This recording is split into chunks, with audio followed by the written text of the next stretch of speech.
আসসালামু আলাইকুম ওয়া রাহমাতুল্লাহ। দরুদে আকবর পড়া এবং শোনা এবং দেখার ফাজিলত আজকের এই ভিডিওতে আপনারা অবশ্যই জেনে যাবেন। আপনি শুধু আপনার নিজের কানে এই দরুদে আকবর শুনে নিন। যারা শুনতে পান না তারা শুধু নিজের চোখে এই দরুদে আকবর দেখে নিন।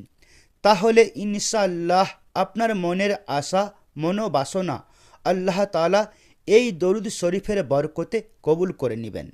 প্রত্যেক মুসলমানের জীবনে অন্তত একবার এই দরুদ শরীফ পড়া, শোনা অথবা দেখা খুবই জরুরি। যদি আজ আপনি এই ভিডিওটি দেখছেন তাহলে আপনি নিজেকে বড় ভাগ্যবান মনে করুন। জানি না আপনি কি এমন ভালো কাজ করেছেন যার কারণে আজ আপনি দরুদে আকবর তেলাওয়াত শুনবেন। এই দরুদে আকবর শরীফের বিশেষ গুরুত্বপূর্ণ ফাজিলত হলো